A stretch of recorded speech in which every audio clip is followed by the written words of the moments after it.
Assalamualaikum warahmatullahi wabarakatuh. Bismillahirrahmanirrahim. Alhamdulillahi rabbil alamin. Wa afdhalus salati wa atamut taslimi ala sayyidina Muhammadin wa ala alihi wa sahbihi ajmain. Rabbi shrah li sadri wa yassir li amri wahlul 'uqdatam min lisani yafqahu qawli.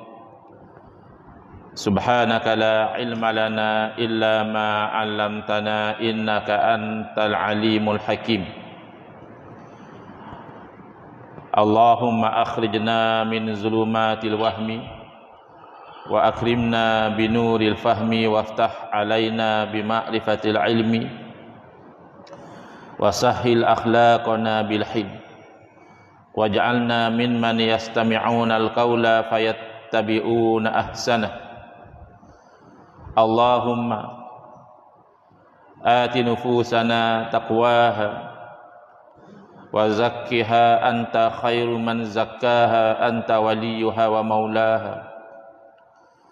Allahumma arinal haqqa haqqan warzuqna ittiba'ah wa arinal batila batilan warzuqna istinabah. Allahumma anfa'na bima 'allamtana wa 'allimna ma yanfa'una wa zidna ilma wa huda, amma ba'd. Alhamdulillah, muslimin muslimat, hadirin hadirat yang saya hormati, moga-moga kita semua dirahmati dan diberkati oleh Allah Subhanahu wa taala, dan moga-moga kita semua dikurniakan oleh Allah kefahaman yang baik di dalam urusan agama dan dikurniakan keikhlasan yang menyeluruh di dalam menuju kepada ridha Allah Subhanahu wa taala. Alhamdulillah, pagi ini insyaallah kita akan menyambung pengajian kuliah subuh bulanan anjuran Masjid UK Perdana menggunakan kitab Kekeliruan Umat, inilah jawapannya, susunan Al-Fadhil Ustaz Mahathir bin Haji Jul hafizahullah taala wa nafa'ana bihi wa bi ulumihi fid dharaini, amin. Kita sampai ke muka surat 150 ya. Kita sudah melangkah masuk ke bab yang ke-8, iaitu isu-isu berkaitan hukum fiqh ya. Kita sudah tinggalkan isu-isu berkaitan tentang akidah, pergi kepada isu-isu fiqh yang insya-Allah lebih ringan ya, lebih mudah difahami berbanding dengan isu-isu akidah. Di muka surat 150, subtopik yang kedua iaitu isu melafazkan niat, at-talaffuzu bin niyah. Yang namanya niat itu asalnya dalam hati ya.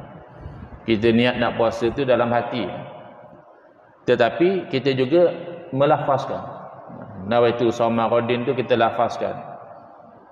Kita asalnya niat sembahyang tu namanya niat dalam hati, nama pun rukun qalbi, tetapi kita juga melafazkan usalli fardhu subhi raka'ataini dan seterusnya.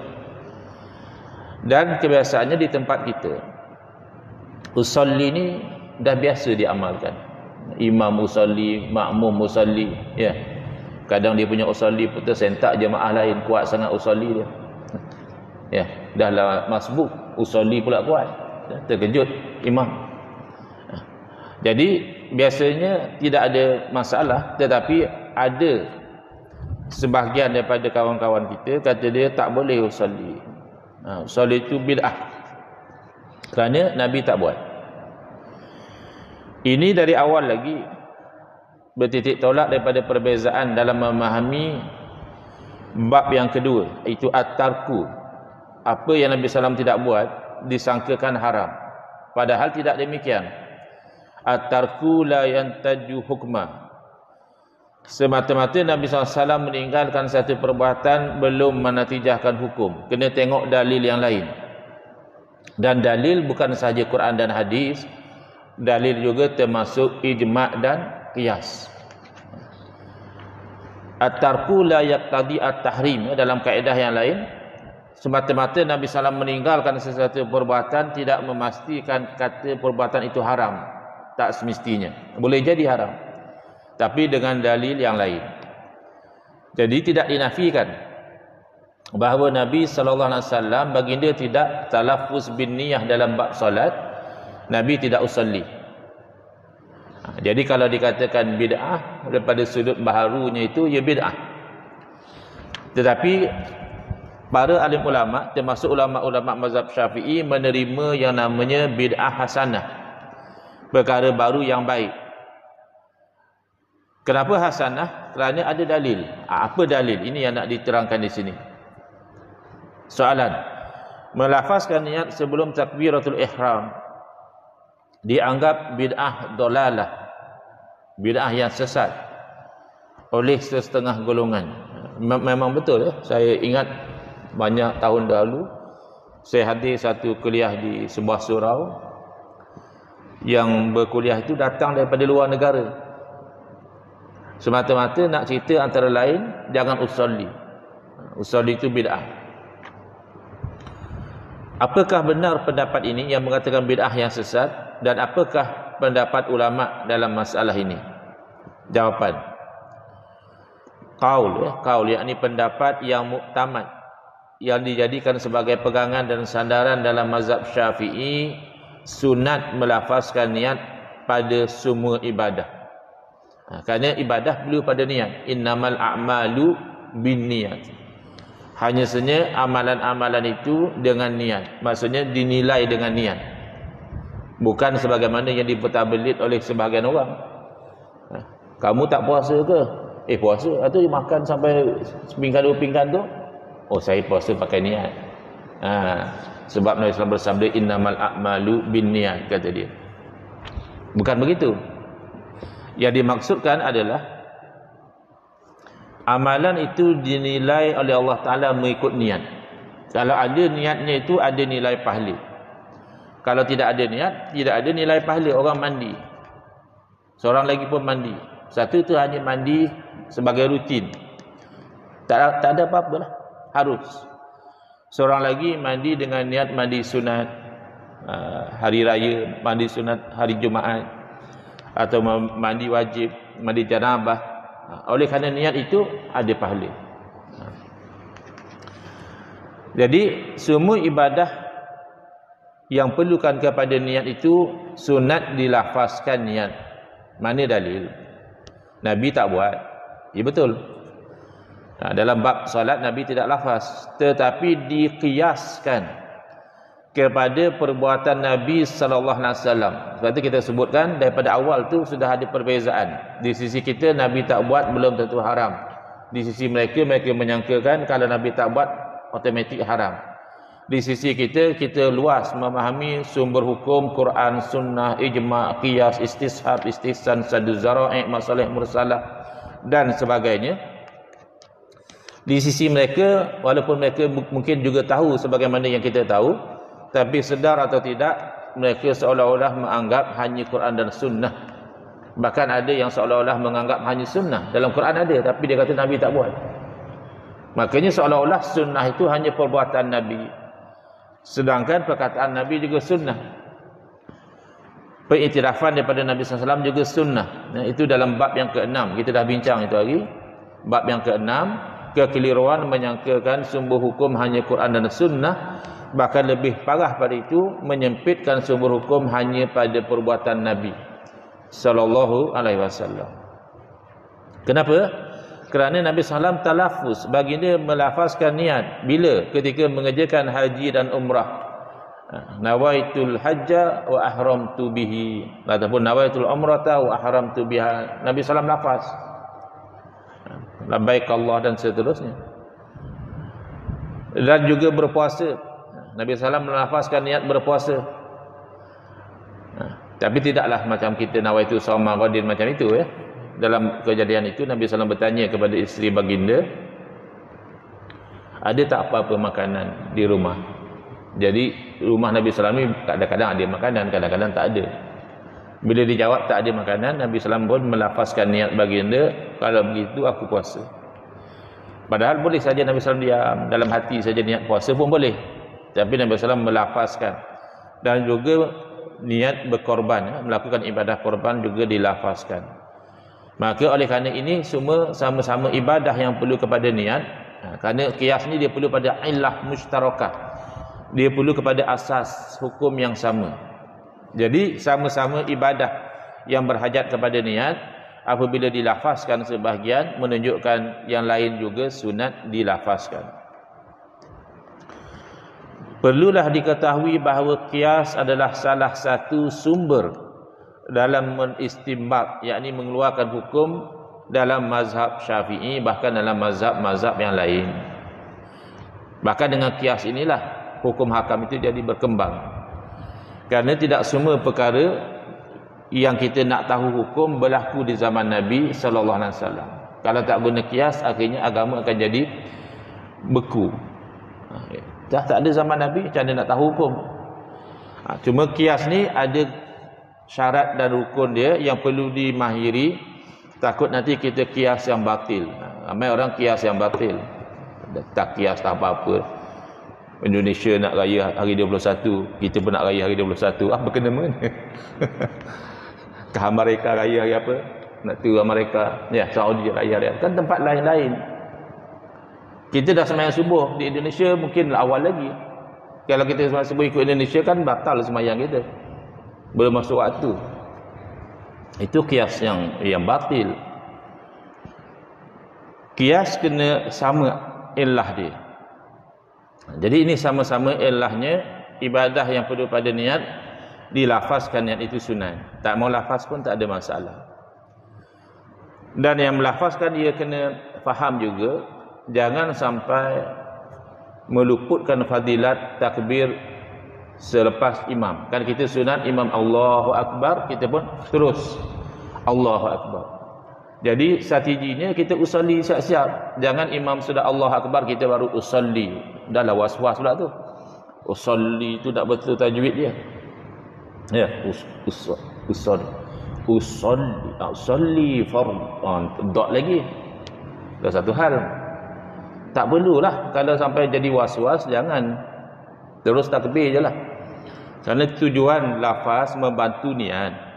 Kita manusia ni kadang-kadang kalau kita lafazkan dulu, ia membantu apa yang ada dalam hati kita. Tapi kalau sampai luput fadilat, jangan. Kalau nak kita usolli siap-siap, bila imam Allahu Akbar saja kita sudah boleh Allahu Akbar. Tak perlu kita nak usolli pada masa itu.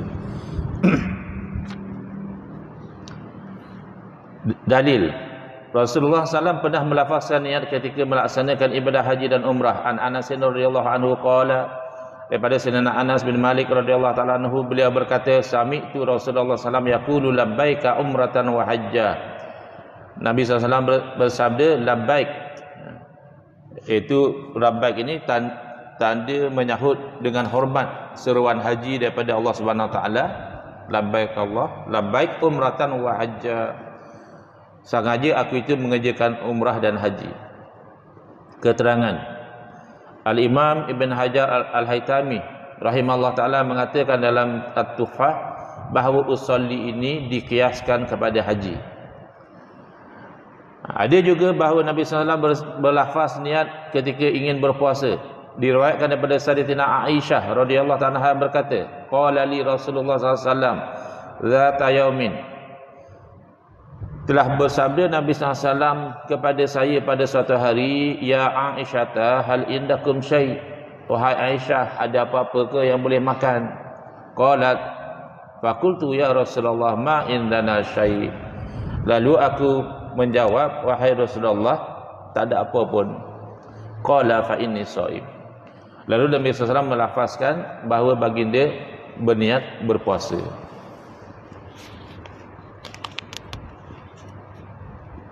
Pendapat ulama, Al-Imam Ramli rahimahullah ta'ala menyebutkan dalam Nihayatul Muhtaj, wa yundabun nutqu bil manwi qubaila takbiri liyusa'ida lisanul qalba wa li'annahu ab'adu anil waswasi. Itu yang kita sebut tadi. Kalau sampai usolli tu pula mengganggu nak takbir, kalau sampai usolli pula jadi waswas macam-macam, ya tinggal saja usolli tu. Ya. Sebab defeat the purpose. Ini purpose dia. Disunatkan menuturkan apa yang nak diniatkan itu sejenak sebelum takbir, supaya niat itu, lafaz itu membantu lidah, supaya lidah itu membantu hati. Lidah melafazkan itu membantu hati terlintas niat. Dan kerana usolli itu lebih jauh daripada penyakit was-was. Ini umum kebanyakan orang bila lafaz mudah dia niat. Kurang was-was dia. Tapi kalau untuk orang yang berbeza, lagi lafaz, lagi was-was, lagi susah nak niat, maka untuk dia hukum yang berbeza. Di dalam risalah Ketetapan Majlis Muzakarah Ulama Semalaya di Kepala Batas Pulau Pinang, setelah merujuk kepada kitab An-Nihayah, At-Tuhfah, Al-Muhazzab, Al-Mughni dan lain-lain dalam mazhab Syafi'i, sebabnya adalah kenapa sunat. Pertama, menolong hati lebih tetap untuk solat. Yang kedua, menjauhkan was-was. Yang ketiga, memelihara ataupun meraihkan kaul, pandangan yang mengatakan wajib lafaznya. Bila ada pandangan kata wajib, maka kita sunat buatlah, nak raihkan. Macam sapu kepala semua sekali masa wuduk. Sunat kita sapu semua sekali. Walaupun ikut mazhab kita, sapu sikit sudah sah. Kenapa? Meraihkan pandangan ulama yang mengatakan kalau sapu sebahagian tidak sah, iaitu mazhab Malik. Kalau kita sapu semua, al-khuruj minal khilaf mustahab, keluar daripada khilaf ulama itu digalakkan. Jadi tak ada ulama komplain kalau kita sapu semua. Kalau kita sapu sedikit, masih ada ulama yang menganggap tidak sah. Kemudian kias kepada niat haji, seperti dalam riwayat Anas radhiyallahu anhu di atas. Hujah lain, dia kata mana boleh ini ibadah mana boleh buat kalau Nabi tak buat. Lalu diterangkan talafuz bin niyah itu bukan diri solat, bukan sebahagian dari solat. Solat kita kena ikut exactly macam dilakukan oleh Nabi SAW. Adapun lafaz sebelum takbir, solat bermula dengan takbir. Sama juga dengan isu sapu muka lepas salam. Dia kata mana boleh Nabi tak buat. Pertama, ada riwayat bahawa Nabi SAW buat, tapi hadis itu lemah. Yalah, itu kan penilaian para ulama. Yang menilai kata hadis itu lemah juga ulama. Yang menilai bahawa hadis itu sudah cukup untuk diamalkan juga ulama. Jadi ijtihad satu ulama tidak membatalkan ijtihad ulama yang lain. Itu namanya lapang dada. Kalau benar nak berlapang dada, yang nak sapu ada dalil, yang tak nak sapu kerana memandang dalil itu tak kuat. Selesai. Tapi kalau masih nak berbalah isu sapu muka, itu susah.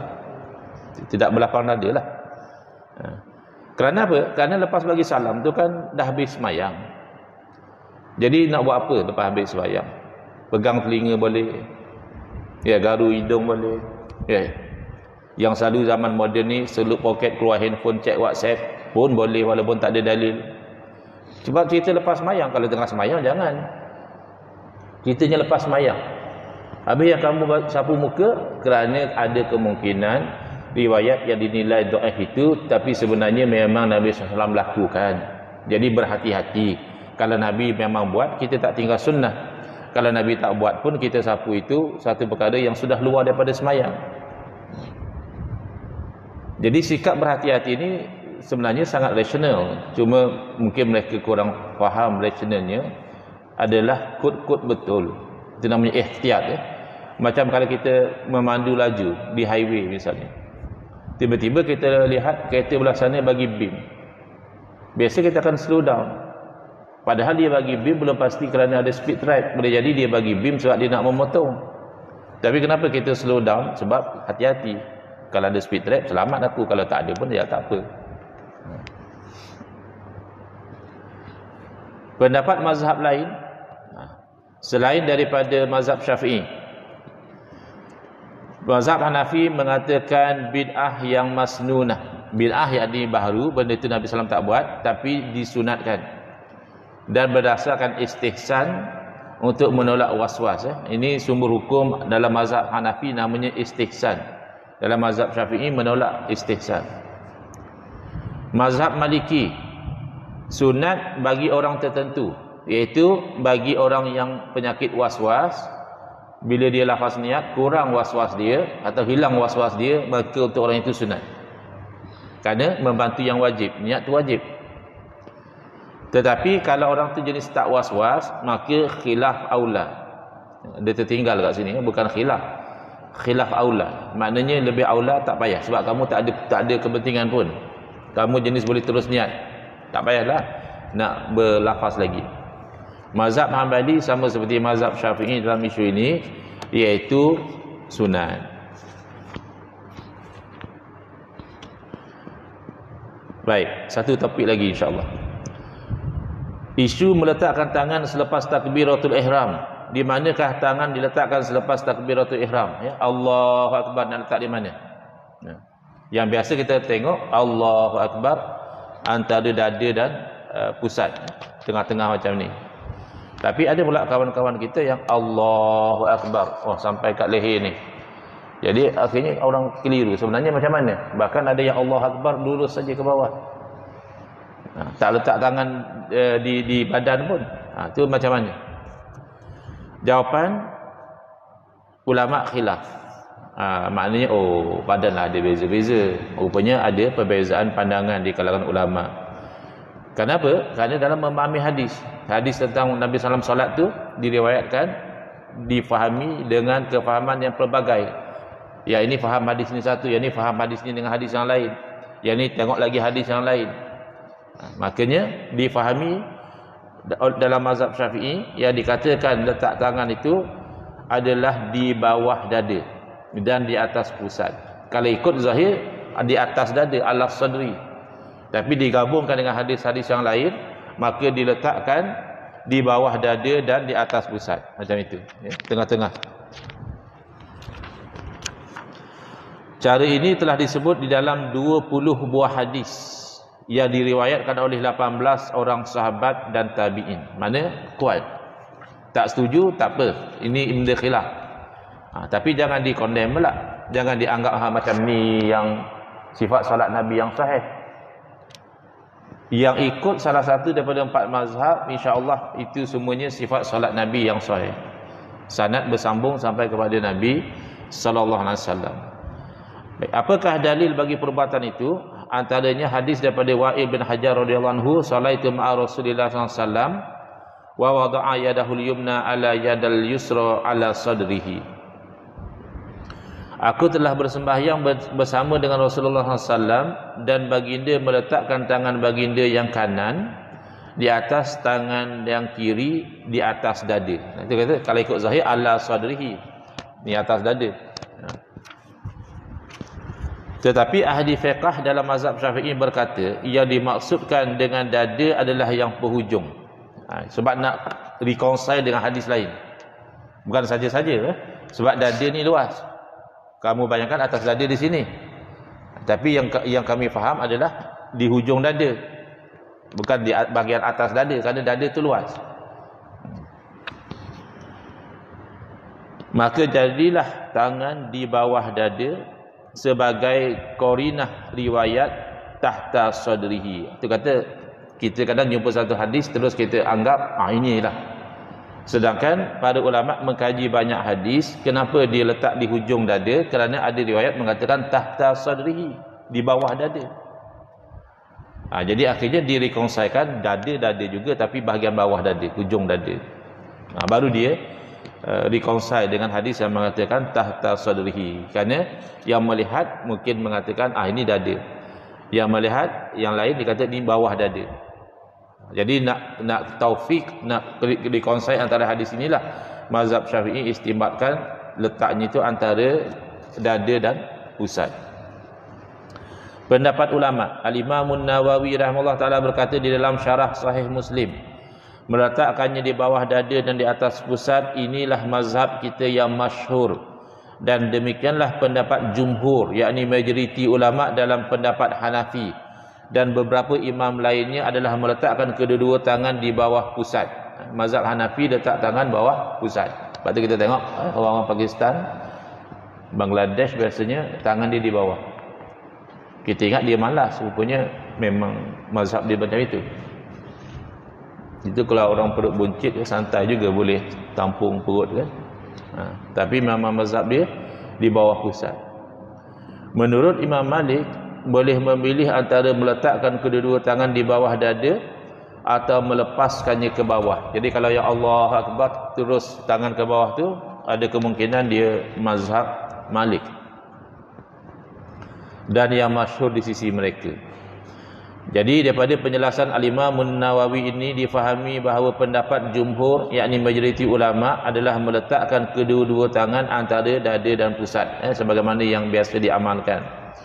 Syekh Abdul Rahman Al-Juzairi di dalam kitab Al-Fiqhul Mazahib Al-Arba'ah, fiqh mazhab yang 4, mengatakan disunatkan meletakkan tangan kanan di atas tangan kiri, di bawah pusat atau di atas pusat. Maknanya ada khilaf. Dan ia adalah sunat dengan ittifaq 3 daripada a'imah, mana 3 mazhab. Sementara ulama Malikiyah, Malik berkata ia adalah mandub, digalakkan. Wallahu a'lam. Next, insya-Allah kuliah selepas raya di muka surat 156, cara naik dari sujud ke rakaat seterusnya. Macam-macam pesen juga ya. Letak tangan macam-macam pesen, naik daripada sujud biasanya 2 pesen lah. Satu macam ini, ya. Satu lagi macam ini, bernumbuk. Ya. Tak tahulah belajar Shaolin ke apa. Tapi ada yang macam itu. Kenapa jadi macam itu? Kerana ada hadisnya yang difahami dengan kefahaman yang berbeza. Ya, insya-Allah itu kita akan sambung selepas raya nanti.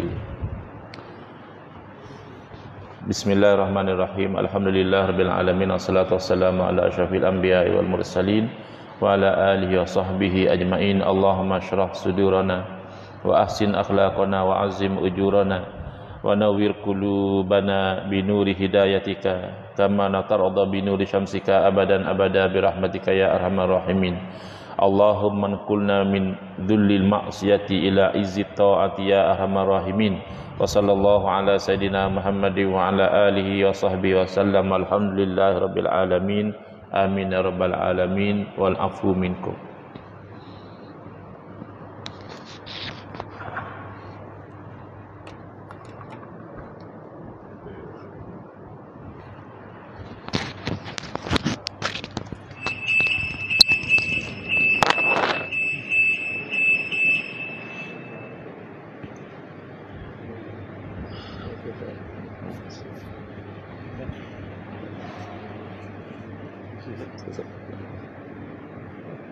Terima kasih. Allah.